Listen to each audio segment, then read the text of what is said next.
on. Welcome, everybody, to another episode of the Analyst Desk. It is I, Jacob Moore, the self-proclaimed sports analyst. I will be joined by Mr. More for Your Money and Mr. Lane Dashing-Dashko very, very, very soon. But obviously, we just came off a big game between the Ottawa RedBlacks and the Saskatchewan Roughriders. And with this victory, the Saskatchewan Roughriders have now clinched a home playoff game. Whether that is going to be the finals in the West or the semifinals, we are just going to have to wait and see. But I mean, either way, for the Saskatchewan Roughriders, they got to be feeling very, very good about clinching that home field. So they have home field going into the playoffs, and they know this now. That's got to feel great for them. But for Ottawa, that's a very, very tough loss for the Ottawa RedBlacks, as this is one that they absolutely had to win, because they are now officially eliminated from the playoffs. Right, Lane? I'm just catching everyone up to date. The Ottawa RedBlacks are now officially eliminated from the Canadian football playoff race, as they have no chance. And yes, I do agree with Key here. Key and I were texting during the game that I thought Dustin Crum should have started the second half, bare minimum. I think maybe they have a chance of winning that game if Dustin Crum's in that game earlier. What are your thoughts on that, Lane? Well, like I said, I think this has been a really poorly coached year for the Ottawa RedBlacks. I really just don't know what's going on there. I just don't know what's happening with them. They're really poorly coached. They keep making bad decisions. I agree with Key here. Like Crum's been looking better than Drew Brown. That's not saying Drew Brown doesn't have a home for a quarterback, because I still think there's something there. But something's on Ottawa's not clicking. But Crum is looking good. Like when they were playing Crum there, they actually looked good. Well, that's the thing. When Dustin Crum was in there, they actually did have Dustin Crum did find a way to get back in this one, right? Like, I don't know. I think Bob Dice will potentially, the way he was looking, I think that may have lost his job. Well, for sure. I don't know here, like when you were looking at that with Bob Dice, I think maybe he just took too damn long to make that decision. And look, at the end of the day, I think this is one of the bigger step backs on the biggest fallbacks for any team in the CFL. I might argue is Ottawa. Like, Lane, what are your thoughts on that? Like, do you think if you're an Ottawa fan, you got to be really disappointed? You're pissed. You're absolutely pissed. You're yelling and screaming like I usually do. You got to be absolutely mad because, again, you look at a year that this team was pretty good. Like, you had a lot of weapons, right? Like, you can be mad if you didn't have the weapons, but you had a quarterback that can go throw 300 yards a game. You have two running backs. You had Steinbeck and Adam Aboye that can run the ball pretty decently. You had Eugene Lewis, who's arguably one of the top catchers in the league. You had weapons there. Everything was there. The defense was there. And it just felt like every game you fell short every time. It was like, whether it was, Khalil Pimpleton, dropping the ball a few times there, and then these weird coaching decisions that would take you out of a game when a game looked like it was won, and then you would lose it in the last minute. There's just so many times this year where the coach there just unfortunately just kept making bad decision after bad decision, and they could never get back to where they needed to be, and unfortunately now they're out of the playoffs. And, it is unfortunate because Ottawa's got a good fan base, first off and foremost. I do want to say that. Like, I mean, the fans certainly do come rocking and rolling, almost as rocking and rolling as Mr. More for Your Money. Hey! Technical issues. Dan, we were just talking about here how the RedBlacks, this is a real disappointing season for them. And I'm going to say this too. I still feel if Dustin Crum starts this game, you probably win if you're Ottawa. Oh, I would think so, yeah. I think it wasn't more so Crum lost the game. I think Brown lost the game for them 100%. Ridiculous. Maybe Bob Dice will be a meme coming to a theater near you, Key. I don't know where your closest movie theater is, but that will be coming to your theater, because I actually don't think Saskatchewan played that great this game. They got it done. Well, I'm going to say something crazy. I'm going to say something crazy here. I know, I was about to say it when we were watching. I'm like, no, I'm going to save it for the show so Jacob can get my reaction here. I lean to. I know that by the numbers, Ouellette did not have the best game, but I think Ouellette won that game for Saskatchewan. Between being the short yardage quarterback as a running back, still getting 50 yards as a running back, and he ran 60 yards to save the defense from Ottawa getting a touchdown. I think put all those things together, he won the game.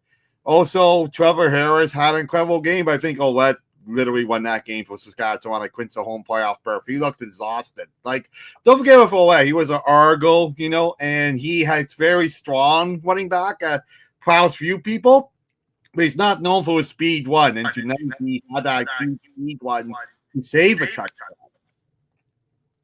Yeah, absolutely, right. Like, he did find a way to get the win when he needed it. So big on AJ Ouellette, made some big plays and big moments.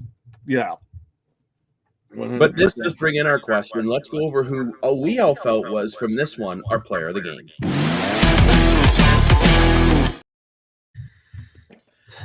And I'm going to go first with our player of the game. And I'm actually going to pick a unit as a whole. I'm breaking my own rules. And I am going to say it was the Rough Riders defensive backs. Creating 3 turnovers made a huge difference. And Key, I believe if you're referencing the song Love Hurts, I do know the track. Yes, that's right. Dan, you have a fan back again. Hey! Joining us at the desk. Yes, welcome to Mr. Will, to our brand newly named show, the Analyst Desk. And Key's agreeing with you, Dan, on Mr. Caveman and AJ Ouellette. So we know Dan's player of the game is Ouellette. I cheated and gave it to an entire defensive back group. Lane, who are you taking for your player of the game? I'm going Trevor Harris. I just think, Trevor Harris has continued to be one of the best quarterbacks pretty much all season long, Mm-hmm. I feel like every week except for that one week where he cried about the late start. Other than that, but, I got to give it to Trevor Harris. That Father Time seems to defy that guy. Every week he shows up. He's been consistent. He's over 70% most days. And tonight he just came out and did what Trevor Harris always does. Puts up a lot of yards, puts up a lot of touchdowns, and doesn't really give the other team much of a chance to really win. You got to give him credit for being a field general at his age and still able to go do that week after week and not ever really lose his consistency. So I'm going to say this, are we feeling again what we were saying earlier, that the Rough Riders are kind of the heavy favorite to win the Grey Cup right now? Even when they don't play their best game, they're winning games. They're 11-4 right now. And basically the only team they really struggled against is Calgary. So they better hope Calgary takes a crossover spot instead. And because they've struggled. But it was interesting too, speaking of Calgary, did you hear Vernon Adams Jr. media availability this week? No, I didn't. What happened? He bluntly said, "I've lost my confidence." Ouch. That's not good. Now, there goes back at Dickinson pulling him. Does this go to him trying to take the blame off the rest of the team? Or is he just being brutally honest that he's lost his confidence? And like I said, I think if there's a team that might lose out, it could end up being Calgary. Now Ottawa, doesn't matter what they do for the rest of the year. But Edmonton's still there. Edmonton's still there. Toronto, as of right now, is still there. So yeah, 17 hours ago with that. But I do think it's a little bit of Adams taking ownership on himself and not the team. He is a team leader. He is a team player.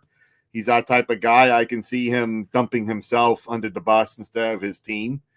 So in a way, I give him credit for that. That's what a real leader does, right? Like the real leader will step up and take the blame. Unlike Mitch Marner.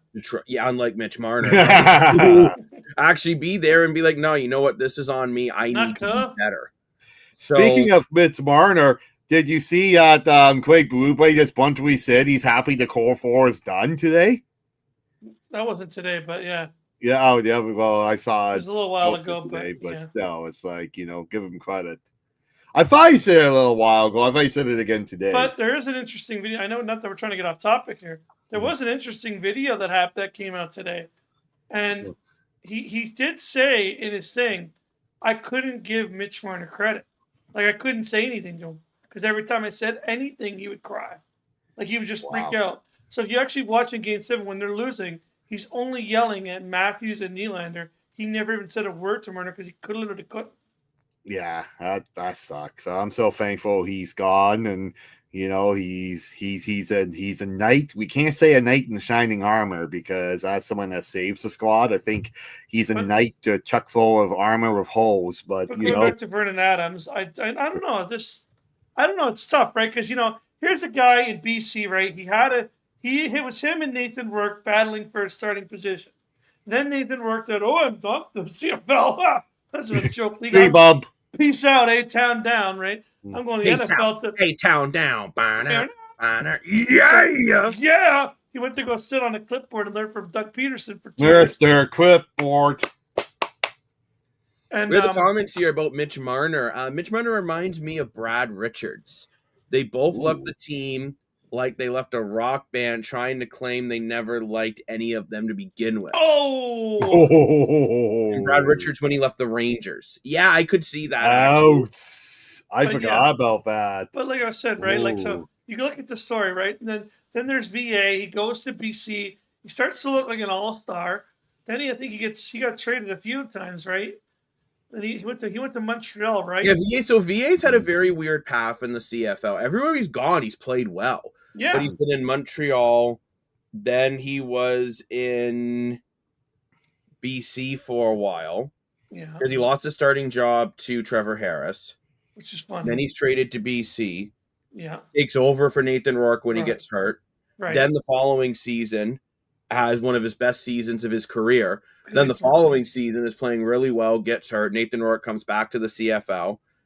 Nathan Rourke struggles. They continue to play him once VA gets healthy. VA doesn't get back in until the playoff game where, with an injured hamstring, tries to find a way to get a win and actually still plays pretty decent. And then you have this year where in Calgary starts off really well, has a couple injuries. Dickinson pulls him in a very winnable game, and ever since his confidence been shot. VA is one of those guys.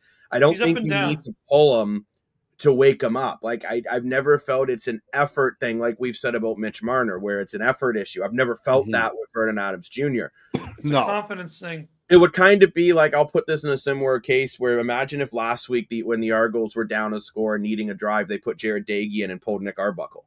It was very similar to what Calgary did with PJ Walker, right? Like, and I mean, it's just one of those situations where VA's your guy. I think you got to leave him in. Now, you might be saying to me, but you said Drew Brown should have been pulled earlier. Drew Brown's record is, and Drew Brown has not had a great year. He's now 2-7 as a starter, where Dustin Crum is 2-3. Wow. Right? So you got to start looking at that. It's like, and even some of the games Crum has lost, Crum's last 2 starts were over 300 yards, multiple TDs, and no interceptions. And he can run the ball. Brown can throw over 400 yards, but he's also not converting a lot of drives and points. They're ending in turnovers. That's a big issue. It's very hard to win a game and lose the turnover battle. Now, the Toronto Argos did that earlier this year where they turned the ball over 5 times and still won a game, which was crazy against Edmonton. Montreal did it against Toronto this year where they turned the ball over multiple times and they still found a way to win. But that's because Diggy lost the game to us. No, that was because of bad officiating, but I'm not going to get into that with you today because that's yes, Dan, you believe when Doug Gilmour was high stick, the Leafs lost because of bad officiating. No, they lost because of Wayne Gretzky. Did not lose to bad officiating when there was a missed pass interference call that would have put you in field goal range. That was Wayne Gretzky. With the second most accurate kicker in the CFL right now. Yes, Gretzky high stick, Doug Gilmour. Get wrecked. Yeah. So you say that was officiating that lost the Leafs, even though they had another game to still come back. Not officiating, bro. Officiating wasn't even allowed to call a penalty on Wayne Gretzky in '83. Exactly. So that's bad officiating. No, it's not. It's the league favoring Wayne Gretzky and Hollywood. Which equals bad officiating. No. Yes. If officiating could have made the call, they would. I don't believe you. Fine, don't believe me. And at the end of the day, the Leafs still they could have killed off another penalty, and they had another game. That was a literal second last play of the game that was pass interference. That was a turnover that caused Toronto to lose. Completely different story. You're the one that compared it to. Exactly. Get wrecked. But Dan, I'm comparing the two because you're saying you look at one saying, well, that's bad play, not the officiating on a missed call. And then another one that all Leaf fans bring this up for as long as I can remember, all going on about this 1 year. That was game 6. At the end of the day, they still had another game and they didn't get it done. To me, that's just the Leafs being the ultimate Leafs, is crying about something instead of just going out and getting the job done. I agree. But what? You agree?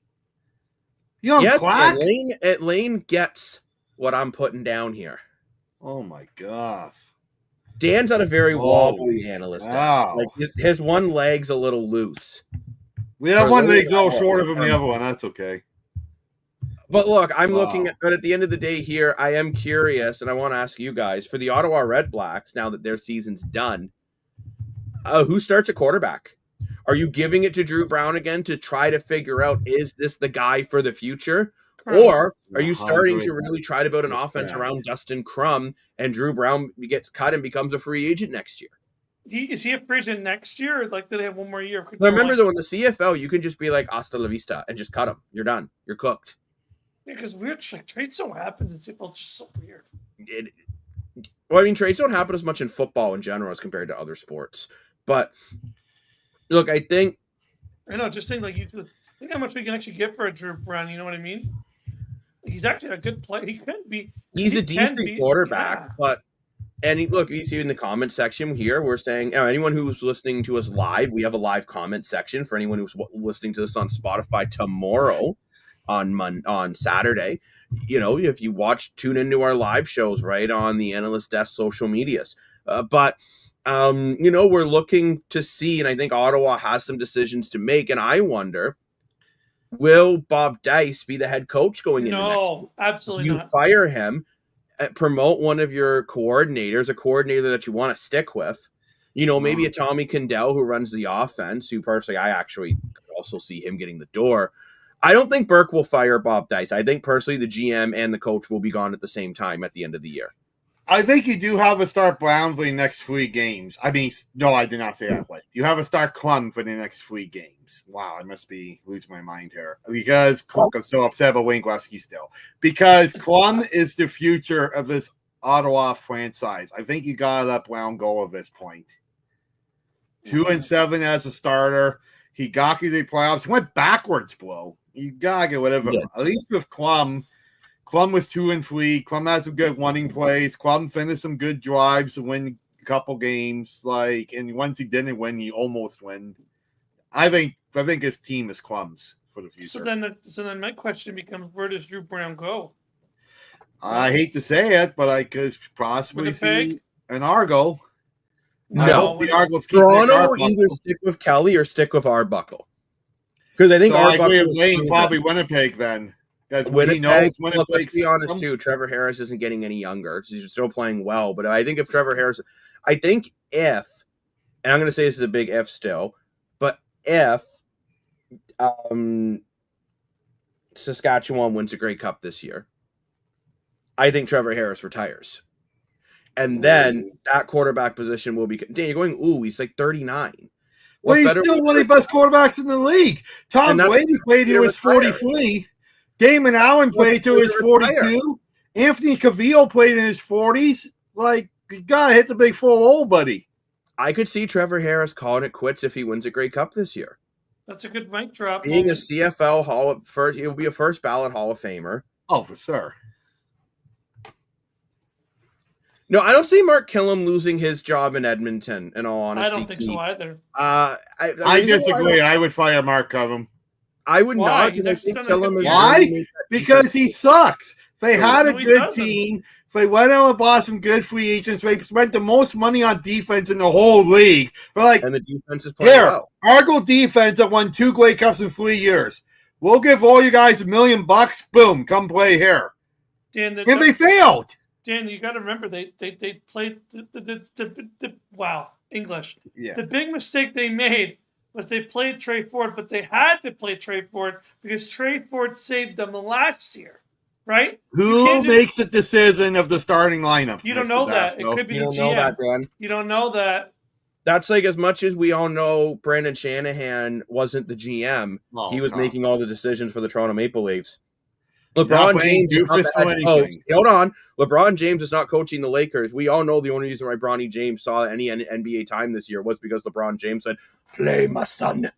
Play the basketball, my son." LeBron James is one of the biggest crybabies in history. He's like a 6'5" crybaby. I'm just kidding. Key is like having a mental breakdown here about you wanting to fire Killam.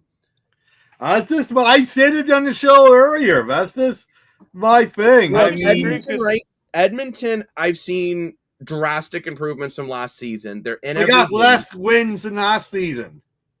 Well, we haven't finished not over yet. Yeah, but we know we're not going to win 7 games this year. I think they could. You think you're telling me you don't think they can go 500 in their last 4? Probably not. I think you're very mistaken. I don't know. That's what I think. I mean, it's pretty good. Like I disagree. I think Mark Killam actually deserves it because he fought back. You know, he took a team that was really falling apart and looked like it was last season again. They put in Cody Fajardo, and ever since Cody Fajardo actually got the chance to start some games, this team's looked really good. And you know, he was willing to make changes to where other people. Make the playoffs. They still might make playoffs. Edmonton right now is still only 4 points out. If they're 6-9 right now. Last year they finished 7-11. They could do it. Edmonton could end up having a better record than last year still, with 3 games left. They got 3 games left, and they're only 2 wins behind last year. They could end up having a better year, and they still could squeeze into the playoffs. Okay, so I'll give Mark Harum the 3 games. If they can go 2-3 in the last 3 games and make a playoff spot, then I'm keeping him. If not, he's gone. First of all, Dan never takes notes. No, that was all in my head. But I'm on Lane's side here, and Dan, to your take. Because look, I look at Edmonton and their defense drastically improved as the year went on. I think you got to give Mark Killam another full season before I'm doing anything drastic at Edmonton. And also too, like, I think if Cody Fajardo was your starting quarterback from week 1, Lane's so upset about you wanting to get rid of Mark Killam, he just dipped. I made him frozen in time. That's how upset I made him. But Dan, I look at it though, if you started Cody Fajardo from week 1, Edmonton is probably ahead of either BC, Winnipeg, or Calgary right now. Yeah, wow. Because Cody Fajardo was 5 wins this year out of the 6. Right? Yeah. So you put Cody Fajardo in the whole year. But what I'm saying, whose decision was to start the quarterback for Coates? No, the GM. Oh. The GM gave Trey Ford that starter money. But let's actually here. Let's go to Rick from Hamilton Sports Central. Phenomenal show. If you have a chance to check it out, please do. And I don't think Sask will be scary considering they needed a defensive touchdown to beat Ottawa tonight. They lost to Edmonton last week. So that's an interesting point. Rick has summoned Lane back to. I had to cut out. Sorry, boys. I don't know when to cut me off. I don't know what. No worries, you're good, buddy. But we're just chatting here from a comment from Rick from Hamilton Sports Central about how he doesn't feel Saskatchewan looks that dangerous. I mean, they did lose to Edmonton last week. They barely got by Ottawa today with Drew Brown basically handing them the game. And he said he needed a defensive touchdown, which that's a good point. Well, you look at it, and I'm still going to keep saying this. If Drew Brown started this game, they win. I just want to say to... I mean, if Dustin Crum starts this game, they win. I am very confident that Dustin Crum would have found a way, because Dustin Crum, remember, did go 12 for 16, 99 yards and a TD and no interceptions, including a big run to get the first down on a critical drive. You got to look at it. If you have Lewis Ward hit his field goals, no turnovers, or at least no pick 6, you win that game. And I do think Saskatchewan, the only thing I think that's going to really help Saskatchewan is they're guaranteed a playoff game at home. I really don't see Calgary catching Saskatchewan at this point. Yeah. They're the only one that's realistically can do it because they have a game in hand at the moment. I do not see Calgary catching Saskatchewan. So Saskatchewan will have home field for the Western Final. Plus, you're going to get Trevor Harris to get some rest. So you're getting two situations where you're going to have the ability for arrested Trevor Harris, who I think from now on, he might, out of Saskatchewan's last 3 games, Harris might only play 1. You might play Jake Mayer the other 2.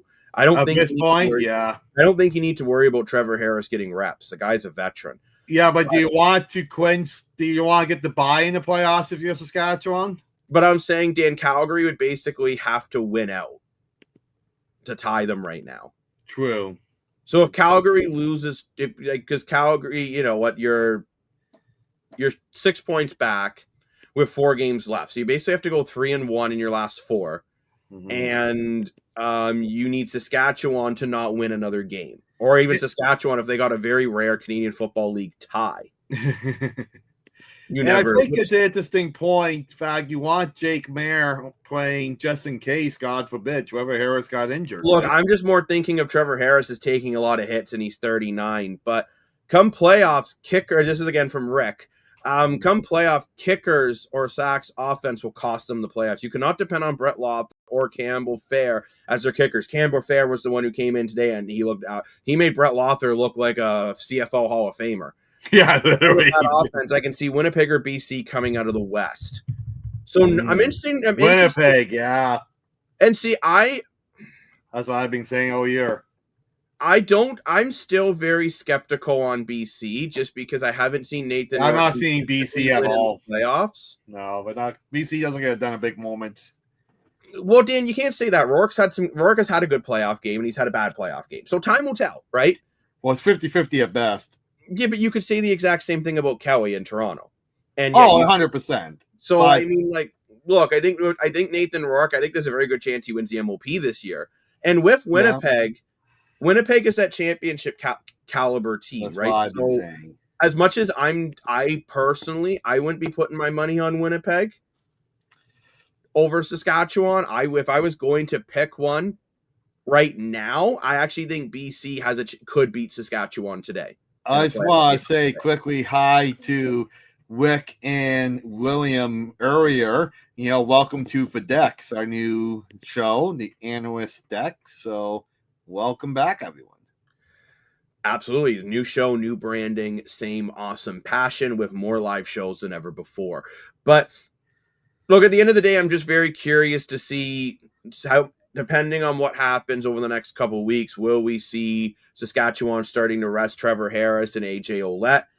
And for Ottawa, I think it'll be very interesting for their last 3 games coming up, who starts at quarterback between Crum and Brown.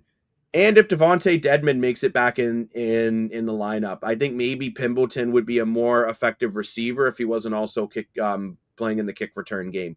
It's really tough in the CFL to be a specialist in the kick returns and to be able to be an effective wide receiver, right? It's not like the NFL where your kick returners are just 4th string receivers, right? Like they're actual top guys. So time will tell there. But before we get into the other CFL games on Saturday, Lane, I left everyone with a teaser of our pregame show, and we were talking about the Blue Jays, and you're going to think I'm crazy. I don't like that they're starting Kevin Gausman tomorrow. What? Can I explain why? I think I know why, but can I guess why? Or can I guess I would have started. Let Lane guess. Lane, what's your guess? My guess is because of the day's rest, because you played him in the last game. Not my reasoning at all.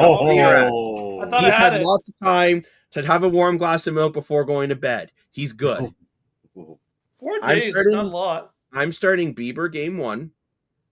You Savage game 2. No, sorry. Burials game 2.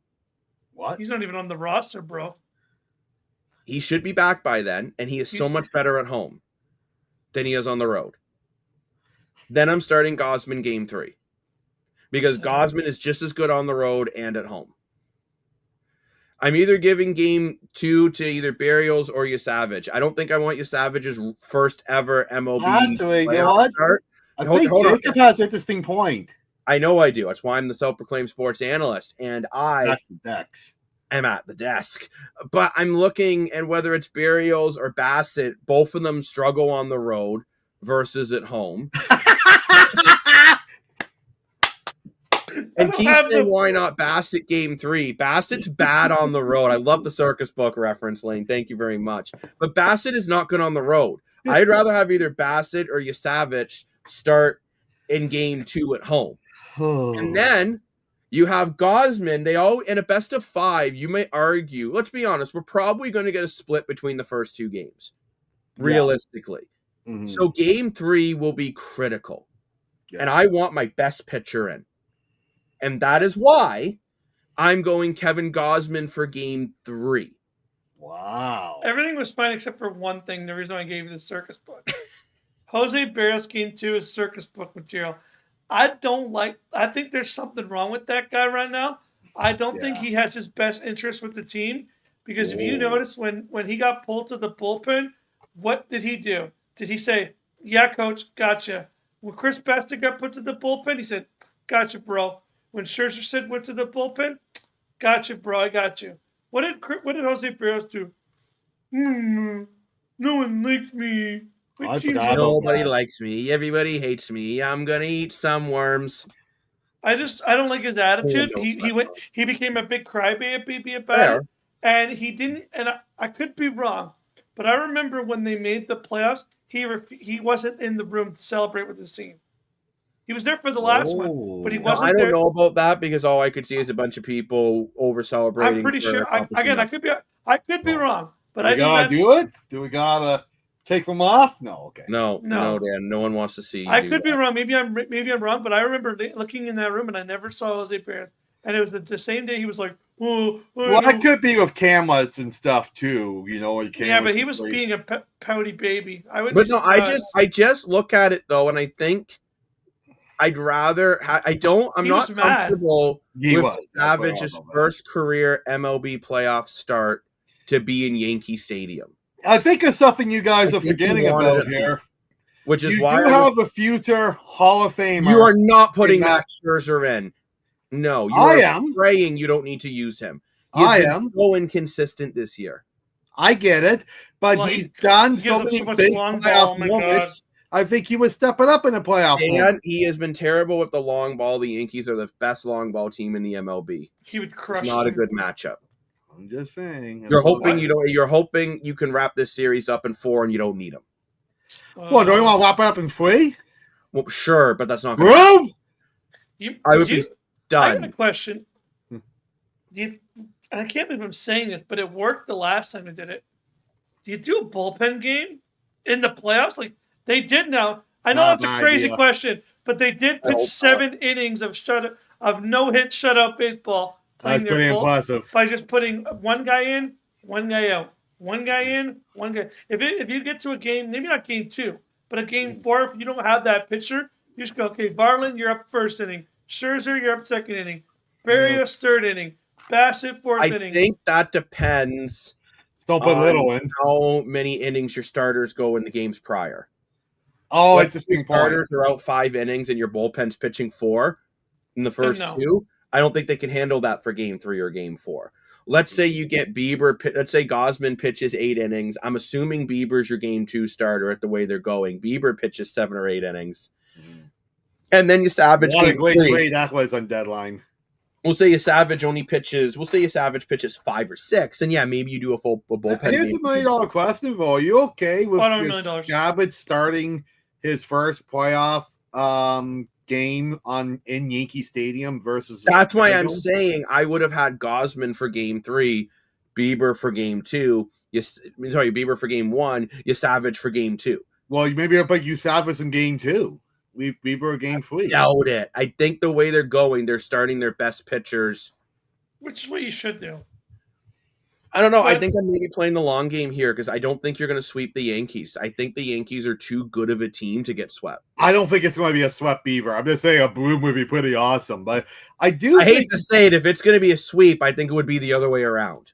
Yeah, but I don't think it's going to be a sweep. Because I could see the Yankees catching fire. These and the two Jays teams are like dead even, Will. The only reason why the Jays won is because the Jays won the tiebreaker, but we're literally a dead even record.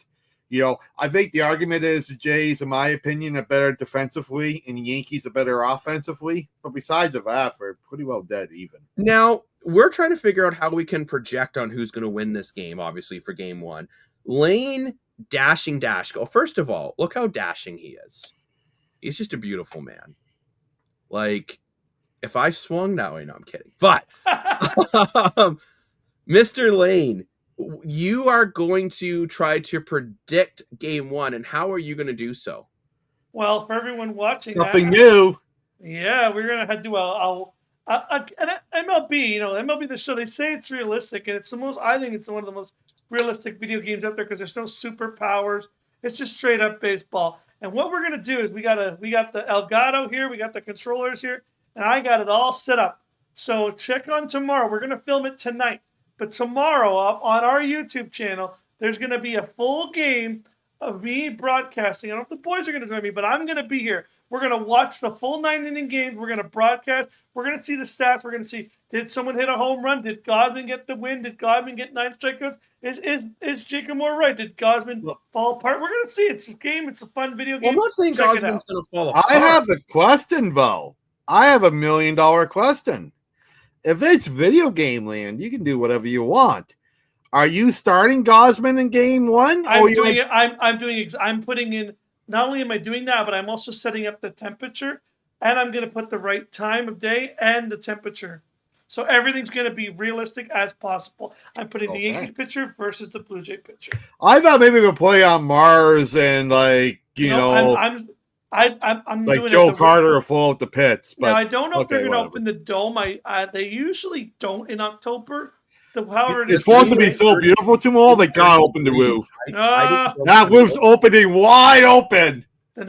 They typically don't even. That should be like a bet. How much money you want to bet the roof's going to be open? I would honestly bet it's closed. I bet it's open. No, they've never. Do you know they've never opened the glass of water? Dan, do you know they've never opened the dome in October ever? First time for everything. Hey, remember global warming, ladies. That's right, global warming. The benefits of global warming. We can open the roof in October. If that ain't a problem, won't do it. I don't know what the problem is. Now, I have another question from you guys. Are you guys a little mad that they're not giving them prime time? Like, this is so ridiculous. Oh yeah, 100%. And I'm going to say for more than one reason. It's ridiculous. You're also so stupid. And I'm just going to say this too.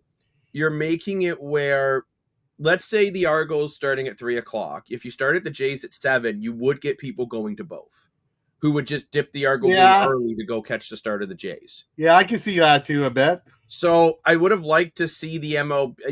The thing is, though, the MLB doesn't want the Canadian game as the primetime game. They just don't. But you would think you would want the Yankee game, because I said it before, I'll say it again. The Yankees are like the Maple Leafs. That the Yankees are the pinnacle of baseball. America's pinnacle. The pinnacle. Most valuable baseball team in the world. Arguably one of the most valuable sports teams in the world. You would think in theory you want them in prime time. I could even see if Boston won the game. No offense to the Red Sox fans. I disagree with you there wholeheartedly. I think if the Yankees are out, Boston's the next closest to America's team.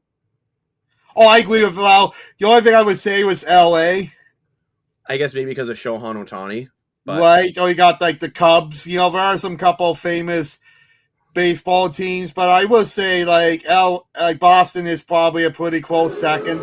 I mean, Boston is the oldest ballpark in the MLB, right? So gotta give them a shot for that. Gotta give them credit, But I don't know. I think the Yankees are the pinnacle of baseball. And the fact they're not playing on prime time. It's like if the Maple Leafs made it in round 2, you don't put it on prime time. Like, what are you doing? Yeah, the Leafs are always one of the primetime games, right? But they have to be, because why? At the end of the day, of hockey. Mr. Morpher and I will be at the Argo game, Argos versus Tie Cats. So we will be sending you guys lots of updates there. But on social media too, I'm sure Lane will be chiming in on what's going on. Madhouse. it's going to be trying to get into Toronto tomorrow is going to be for any. If you want to come, Lane, $20 tickets. I'm good. Lane is going to want to watch his Jays, Mr. Morfork. But you know what? Let's get into some CFL a little bit again, and we have two games coming up on Saturday, and these are big games for everyone. You have Hamilton. Oh, hold on. But before we get into that, I'm going to get into the comment section here again. If you're listening to us live, we have a comment section that we comment. People comment like questions, and we talk about them live on the air. If you're listening on Spotify, check us out on our social medias. Go over to our YouTube page, and that's going to be the easiest way to find us. Well, we're working on getting a name change approved on Facebook. But let's see here. The question for Jacob and Dan, the Argos not playing at BMO Field to the end of July, beginning of August because of World Cup. Come free agent in February, what would be your selling point on being a free agent in February if you're the Argos GM? Ooh, interesting question. Wow. And yes, there are go buses and trains, and I'm assuming Rick's saying there are lots of Ticats fans who are coming up. Because let's just be honest, if you're a Ticat fan, you would love to watch Hamilton kill Toronto's playoff hopes. In Toronto. This is a big game for Hamilton. I'm sure Lane is secretly hoping that happens. Oh, for sure. I just want the Jays to win, to be honest, boys. But look, that's honestly going to be very tough free agency for the Toronto Argonauts coming up. Great question, by the way, Rick. I think your selling point is you've won 2 Grey Cups in 4 years, because I don't think they're going to make I don't think they're making the playoffs this year. And your point is going to be whenever this team has been bad, it's had a very fast turnaround. And I don't think Toronto is like Ottawa, for example, where I think they got to blow it up. I think they may have the toughest decision, which is in the quarterback room, which I think the decision's easy, but I'm sure a lot of people won't agree with me. Because I think you move on from Chad Kelly, so you can bring in some other guys to round out the rest of the roster. But as Rick pointed out, it is going to be harder to do that with, you're not having games at home. And I think Toronto has a harder time in general in free agency. I have a crazy... Because of the cost of living in Toronto. The cost of living is so much higher. You got to move to Barrie or Hamilton or Oshawa when you're playing in Toronto, if you're like an offensive or defensive lineman, because you can't afford to live in Toronto unless you got a bunch of roommates. And then you're an adult living like you're in college versus where, look, I live in Hamilton. I love the city of Hamilton. I think this is a phenomenal city. But Hamilton is drastically cheaper, so players can actually afford to live in Hamilton. You go to Regina, my gosh, what you're spending for a shoebox in Toronto, you're getting a house with a garage and 5 bedrooms, and same in Winnipeg. So, it's interesting. I think this could be, Dan, you can laugh at me all you want. And yes, I know. Well, it's a great city. Rick did ask both of our opinion. Okay, Dan. So how are you selling it? Are you going off the championships recently, like I said, or what's your selling point? I am selling it for the same reasons Jacob is dissing it. The Argos, unfortunately, have the worst home attendance in the CFL. So if you're not playing at home, that's not a problem anymore. So I'm taking that as a selling point. Yeah, that's right. You can tell I used to be in sales. Number two. Yes, Toronto's real estate market. Toronto's real estate market is expensive and it's crazy. And it's by far the most expensive in the league. Why? Because Toronto is one of the best cities in North America. Then why do you always tell me you want to move to Vancouver? Well, I personally why wouldn't players just if they want to go broke to rent an apartment, they may as well just go play for BC. Just let me finish my point. So my point is I would sell for the lifestyle of living in the Toronto area. For a lot of these guys, they're young, like they're athletes, they're young. Jacob, what's the point of having a 5-bedroom house and a garage if you're a 20-year-old athlete with no kids? There's no point. So you want to live in Toronto. You want to live the lifestyle. You want to go and have fun. The lifestyle in Toronto. You go to Saskatchewan. My gosh, you're a superhero. If you're a good player in the Canadian Football League in Saskatchewan, you're living that superstar life. But then you also have all the pressure. look at Maple Leaf players who fall under the pressure. Why give you Regina? It's the same thing. Look at that pole kicker got his house egg because he missed the field goal, right? One would say, come to Toronto, have no pressure. Don't worry about playing at home because we don't have any fans. We won't be playing at home. You can live the lifestyle you want to live. No, I disagree if you were saying no pressure. Because in Toronto, the fan base is small, but it's passionate. No, I get that, but I'm not saying no pressure as it is to our fans. I'm saying no pressure if we're not going to go crazy. Then why did Chad Kelly have the worst playoff game I have ever watched in my entire life if there's no pressure in Toronto? I do not know. 22,000 fans. Remember, that was for 22,000 fans. Largest crowd Toronto had seen in years. I think that was the day someone must have yelled at him. I don't know. But okay, here we go. Now, back to the comments. Say, keep in mind, playing in Toronto, but you don't live in Toronto. You can live in Oakville. Again, not to be a jerk. A lot of CFL players in Oakville. Missing the league or the salaries. I love the league. But you're probably looking in like your Hamiltons, your Oshawa, your Whitby, your Barrie for more affordable housing. I would say Mississauga, Brampton. Dan, Mississauga and Brampton are not cheap either. What, cheaper in Toronto? Not by much. Not always. Yeah. I know people renting a room in Brampton for like $1,300-$1,400. I also know there's overlaps and empty condos in Toronto, so I bet you could get a good deal on a condo in Toronto right now because they're building all these condos. I'm just going to say this: why the hell doesn't MLSC just buy a bunch of condos to put the players in? Yeah, I agree with you. Less money on the salary, but free room and board. I agree, 100%. Work around your salary cap. Now, it's not the Kawhi Leonard situation where he says, give me the team. Yeah, I can't quite do that. Can't quite do that. But that's a good point. Why don't they just buy a building, because they have the money to do that, and put over athletes there? That's a brilliant idea. I like that. Want to spend money. And mind you, yeah, Rick, you're absolutely right. You can have 2 to 3 guys living in a house together, and, you do see that a lot. It's interesting now. Maybe we need Josh Buchanan on the show to talk realty. Great person in real estate. And actually, that would be a great topic. Josh Buchanan would be perfect for this. Oh, and Rick is bringing in another question here. We're going to call you the question master.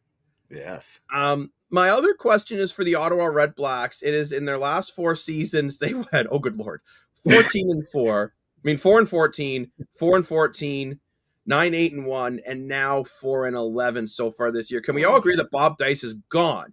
Would you say Sean Burke's job is on the line too? Sean, as I love to say. As a Ticat fan, I'm glad Connie Condell is not our problem anymore. Yes. I've been calling for Tommy Condell to be fired for months. Like, this guy has no idea what he's doing as an offensive coordinator. And Bob Dice, I love him, but I call him No Balls Bob because he just will not take a risk, and that is how they lose too many games. Even in this game today, if he took a risk and put in Dustin Crum in the second half, you might win that one. So no, Bob Dice should be gone. Tommy Condell should be gone. I don't know, maybe hire Jahari Jones as your head coach. Or you call back Paul LaPolice and give it another go. I don't know. Sound the police. I will coach the Ottawa RedBlacks. We'll bring this entire team to the analyst desk. I don't know, but okay, so if you're the head coach, which one of us is the offense and which one of us is defense coordinators?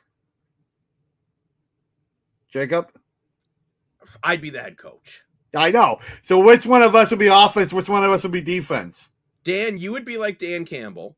So I'm going to put you in offense. Lane, I'm going to have you cover the defense. Interesting. Okay. Lane's going to coach the team for some turnovers. But Rick, again, saying I would have fired Tommy Condell from when he was with Hamilton. Yes, he was. Yeah. I don't understand how this guy still has a job. I really don't. Okay, even in this game today, Drew Brown is not playing very well. So first play of the second half, let's set up a max protect with only 2 receivers where he's going to try to force the ball. Well, 3 receivers, sorry. And he's going to try to force the ball because that's what Drew Brown does. So I got a little different take from Jacob on this. I would fire for coaching staff, and I would give the GM 1 more year. The reason why, since he went off this offseason. There we go. We need a fire Tommy Condell t-shirt. But yes, Dan, continue. Yeah, I agree with that 100%. And he went off this offseason. He wants me to handle the defense. So I guess Lane's the head coach. Congratulations, Lane. You've been promoted. There you go. But I would. I'll yell at them every game they lose. I'll be like, "You guys suck." I would give the GM one more chance because he went out and signed Lewis. He went on, got Brown. Was like, oh, it was a mistake in the end of the all, but he tried something. So I would give him one more year to fire the coaching and fire the offense coordinator, defense. Dan Burke has already said multiple times he will not fire Bob Dice. But then you gotta fire him, then. So I think it might come down to an ultimatum. You either fire Bob Dice and bring in a new head coach, or you're fired. What do you say, Lane? Because that question, I assume, was directed at all three of us. So I think that question was just directed at Jacob and I before because we're both Argo fans and it was kind of an Argo-rated question. But what do you say, Lane, to answer that question Wick just had about Ottawa? Yeah, you got to fire everyone. And I disagree with you about keeping the Ottawa GM. Because if I'm putting this into perspective in the Leafs, and the Leafs are finishing like 35 and 42 every year, there's no way I'm sitting here going, well, I think the GM should get another up. No one's safe. Everyone gone. Clean house. Get a new assistant GM. Get a new GM. Get a new coach. Get a new water boy. Get a new everything. Everything needs to change. Start from the top down. And just back to the 2018. I didn't realize it was that long. And remember, we had this conversation when Sean Burke went publicly saying Bob Dice's job is not in jeopardy. And then after the bye week, and they didn't really do anything. And I honestly forgot it's been 2018. That's a long time. Are they in a different spot if they didn't go back to Drew Brown after Dustin Crum put together a couple really good games? I know he beat BC once and then lost to BC in the next one, but both games over 300 yards, multiple TDs, no turnovers. And you got to wonder if maybe they went with Dustin Crum against Winnipeg. Maybe you beat Winnipeg that week. If you went with Dustin Crum this week, maybe you beat Saskatchewan, and all of a sudden instead of 4-11 you're 6-9 and you have a legitimate shot. Right? So I don't know, it's tough, right? It's one of those decisions because at the end of the day Dustin Crum has been, in my opinion, has been better than Drew Brown just because he isn't making the critical error, plus he can use his legs where Drew Brown just seemed he isn't able to. But when we're looking ahead to tomorrow's CFL games here. Great questions, Rick. Love it. Yeah, but awesome questions, Rick. Thank you very much. When we're looking at some future CFL games coming up tomorrow, look, the big elephant in the room is Toronto is every game from now on out is a playoff game for the Argos. They have to win they have to win out. Yep. Mind you, the last, both games between Toronto and Hamilton so far this season were very entertaining. You had the Lawler 200-plus yards game. Then you had the Argos' dramatic comeback on Labor Day. And Toronto was like Edmonton in the sense that I really feel if they could find a way to squeeze in, I think they could do something. Do I think they're going to squeeze in? No, but I don't think they're giving up on this season yet either. Because, look, Nick Arbuckle is still starting even though he's got that calf injury. Because we all know that injury is not 100%, and he's still starting. It's incredible how he's even back after his first game back was 9 days after the injury. Calf injuries are usually 3 weeks minimum, like bare minimum. But you also have Bo Levi Mitchell, who called out his entire team in the media saying that if we play like this, never mind win the Grey Cup, we're not winning a playoff game. So I think you have both teams that are very hungry. I think Hamilton's very hungry to come back after that 40-3 loss. And like Lane, I know you seemed very skeptical with Hamilton after losing that 40-3. So I know they have a playoff spot either way. So does Montreal. Hamilton's getting a home game. But how important is this, do you think, for Hamilton to even if they don't win this game, to at least play well? Yeah, you got to make a statement. I think Hamilton, honestly, sounds crazy. I think they just need to make a statement. Like, they've been good. Like I said, I don't know how to feel about Hamilton. Because there's two sides to this story. One side is they're doing good, they're winning games, they're first in the East, yada, yada, yada. 1999, they like to eat sushi. 1999. That is one side, right? They're winning games, and who cares about the result? But then there's the other side where I feel like I've been more towards, and people might say I'm negative Nancy, and I know I kind of am sometimes. But it's hard not to ignore this side of the coin here, where it's like, yeah, but you win every game in the last 30 seconds.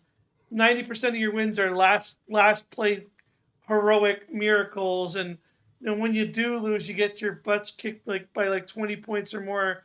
you've had 3 or more games where you haven't even looked competitive in games, and then half your wins are like, oh, we're lucky that the guy dropped the ball in the end zone, or we're lucky because Bo Levi Mitchell made some miracle play down the field.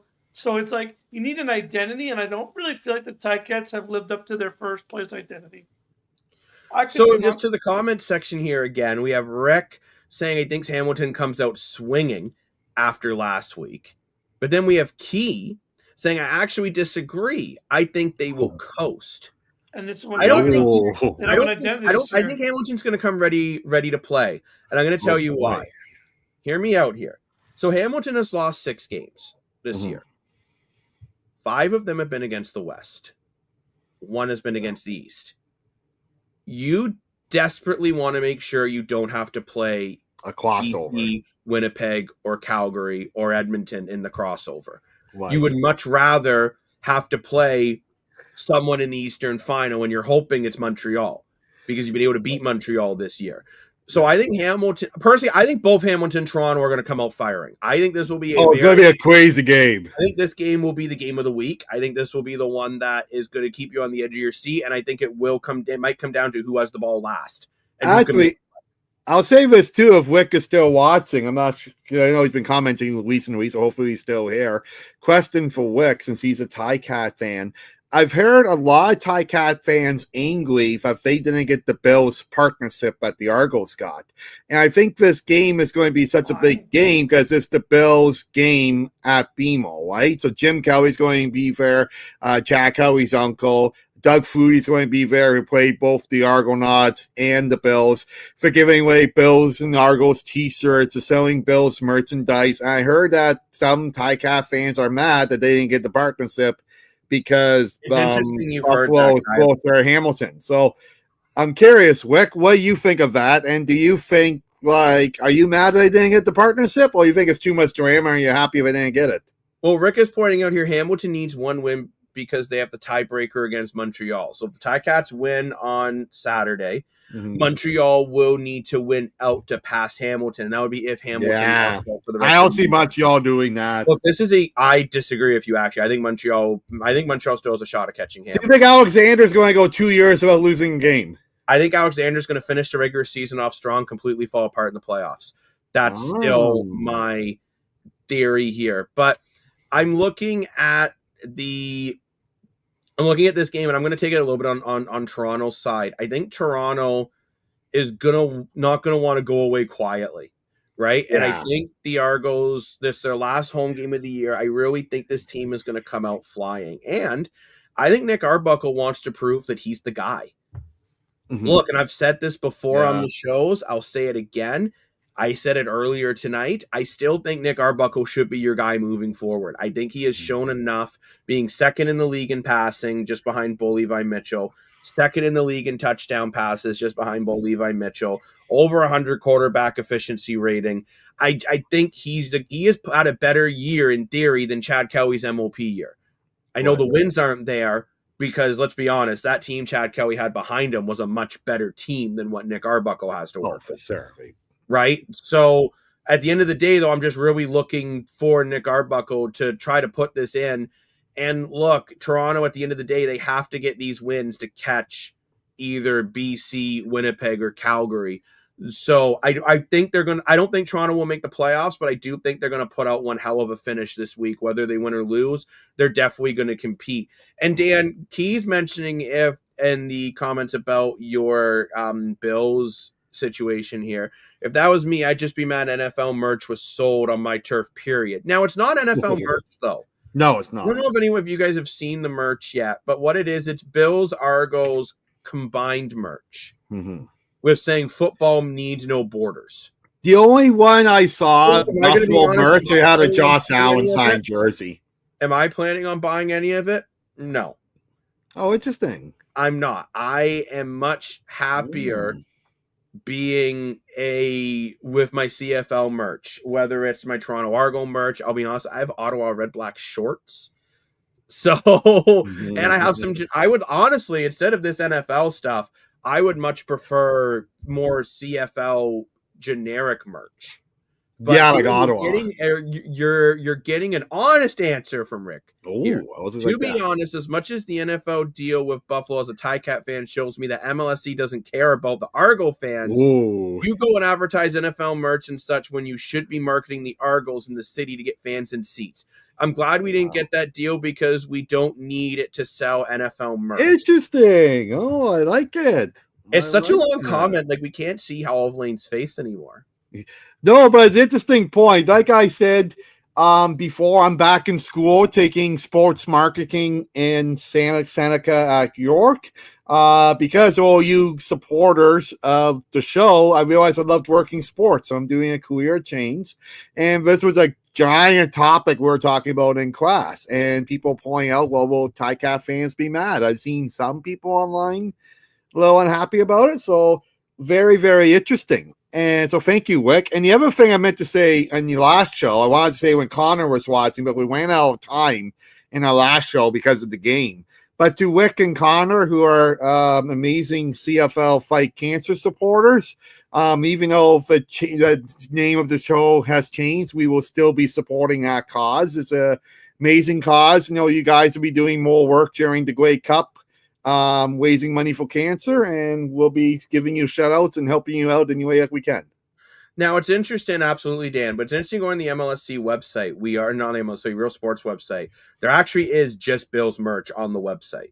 What they were showing on social media were Argos, Bills combined merch. And that was a part of the deal. A part of the deal was you can buy just Bills merchandise at the MLSC stores. I don't know about the game, but I did read the whole deal at school. And part of the deal was you can walk into Real Sports Apparel at the Air Canada Center and buy a Buffalo Bills jersey. So they don't have the Argos Bills combined merch on the Real Sports website yet, which is very odd that they have just the Bills one. I think it's because they want people to go to the Argo game. I bet you on Sunday they'll be available at the store.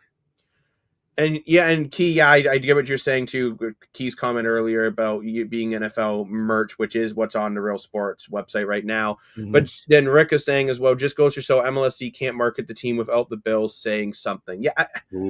Look, I'm going to be honest. I don't know how I feel about the partnership yet. I don't mind some things about it, but what really bothers me, to be honest, is the fact that they are doing Bills watch parties at the Real Sports Bar, and they don't do Argo watch parties there. Yeah, I don't get that either. And here we go, Rick, about saying, and funny thing about Saturday's game has CFL Fights Cancer deal. If the Argos win, I got to wear an Argos jersey and sing the touchdown song. If the Ticats win, Connor gets a photo wearing a Ticats jersey. So remember, guys, if you do see Rick or Connor there, make sure you know what. You find out how you can help out the CFL Fight fans fight cancer. They have a website, QR code, the whole 9 yards. I think Rick's getting ripped off here. He's got to sing the Argos touchdown song. He's got to get. Hey, it's a great song though. Well, I'm sure Connor will have to do the Oski Wee Wee dance. Yeah, Rick, you got to add that in there for Connor. He's got 100%. Hey, we have a thing. If the BC Lions win the Grey Cup, Dan's got to wear a Nathan Rourke shirt. So that has to happen. And Key, actually, you're not the only one that has the opinion that the CFL is better. I still prefer the Canadian Football League over the NFL. This is how I've always worded it. And this is just my opinion. It's like a butthole. Everyone's got one. The CFL is a better product on the field, in my opinion. The NFL is a better league as a whole because the league makes more money, more revenue. They get more fans. But I think as a game on the field, I honestly prefer the Canadian Football League product, even with the rule changes coming to the forefront. And Rick said that's because he offered to sing the songs. He's so confident that the Ticats will win Saturday. Oh, wow. So we'll have to see here who gets the big dub. If Hamilton wins, they put them in a very, very good position to hold on to the East and hold on to first in the East and get the bye. And Key, Rick is saying he also prefers CFL over NFL, yet to watch an NFL game this year. Why did watch NFL? Funny enough, you know what? I've watched some of the NFL this year just because I'm like, we got to talk about it at the desk. Mm-hmm. And Look, truthfully, I'm going to say it. I think this is the year of the NFL where it's being flipped upside down, and we're seeing a big shift. We're looking at Daniel Jones and Mac Jones, funny enough, both Jones, who were fairly garbage, and they're both playing pretty well. So yeah, we'll get more in NFL once the CFL season's wrapped up, but I'm just going to keep it a buck. I don't really care about the NFL too much until the CFL is done. Heck, I don't even really care about the NHL as much till the CFL is done, although I'm a big... But it's up to the listeners, right? If you are watching for Dex and you want to talk NFL, just let us know. You see our email down on the ticker. You can email us privately, or you want to join the conversation, jump in the live chats on Twitch, YouTube, on Facebook, and you control what we talk about at the deck. So, Jacob, your opinion really doesn't matter. Womp womp. Well, it does, because I can just not put a comment on the screen. I kid. Nah, Jacob doesn't do that. Unless it's swearing, and I guess we don't have any swearing at the decks. Swearing is off the decks. You got to be professional. We're not professional, but you got to be kind on the decks, and swearing ain't kind. Now, Rick, when you mentioned about this more injuries in the CFL versus the NFL, I'm just going to say it. The CFL is a more physical game. Yeah. The NFL, there's a lot more flags for hits that in the CFL would be deemed clean. That's true. So, which is surprising because you would think the NFL of a smaller field would be more physical, I would think. Yeah, but the NFL is too worried about their top players getting injured. And the NFL also has one less guy on the field, right? Which more? I think the CFL, because there's more chaos, there's more injuries as well.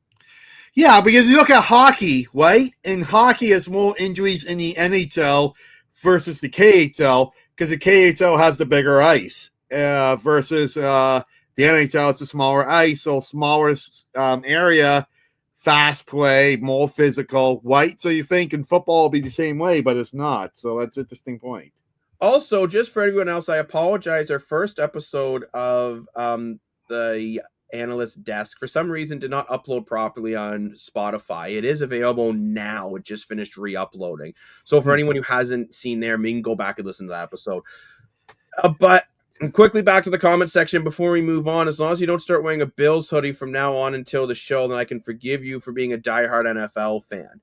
I'm not a diehard NFL fan, but I actually am a Bills fan.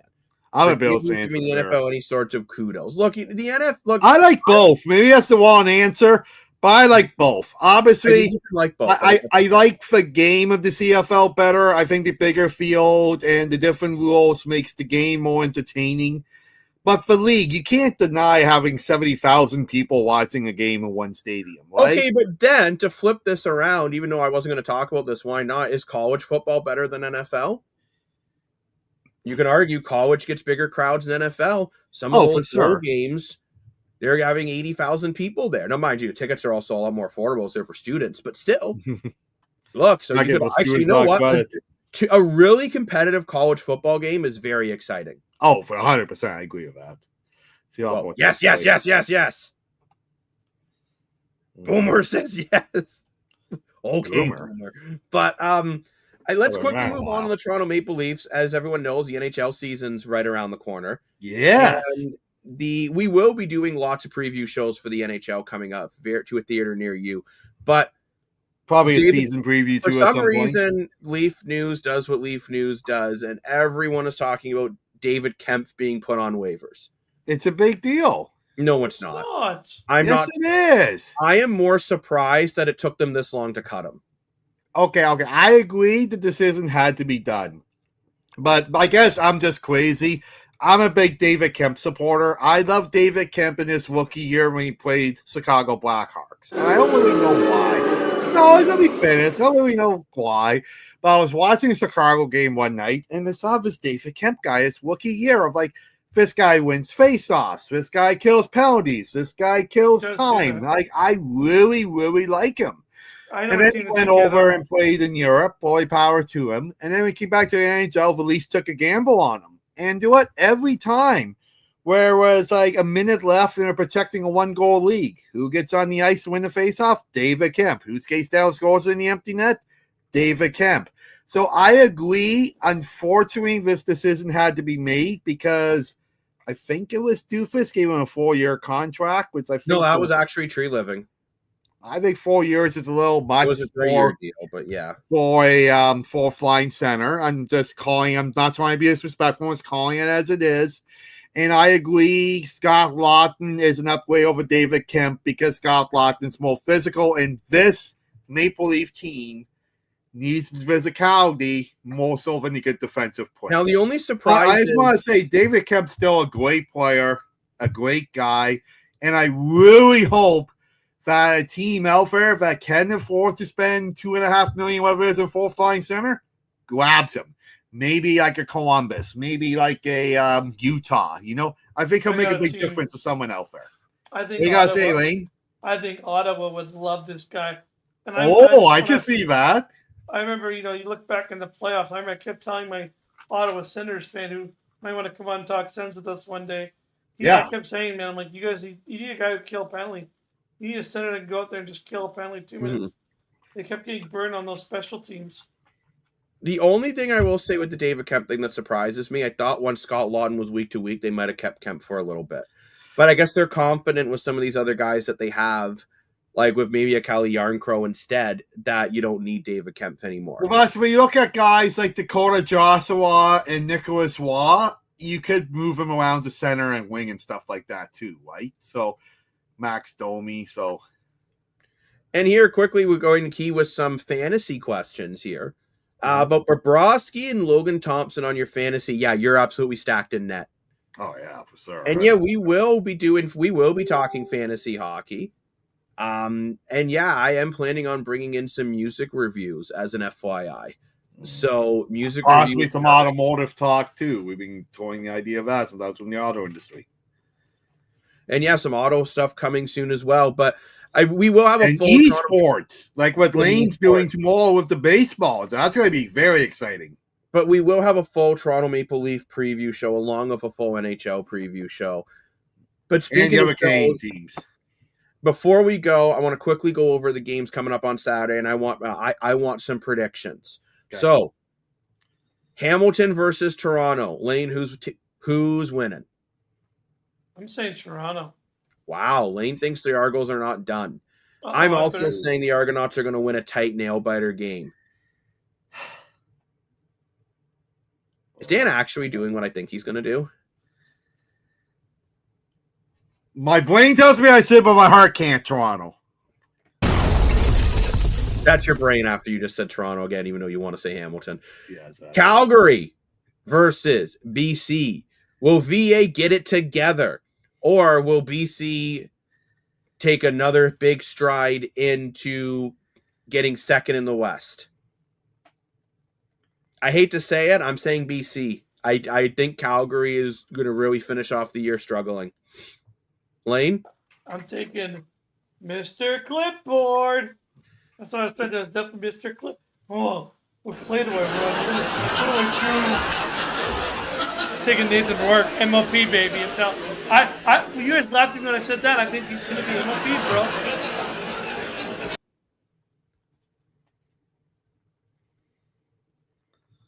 Hey, you know what? Maybe the Ticats will win. Who knows? Rick's taking the Ticats. Rick's taking the Ticats. Yeah, I think that's a smart choice. And Key is taking Calgary to bounce back. Dan, who are you taking between Calgary and BC?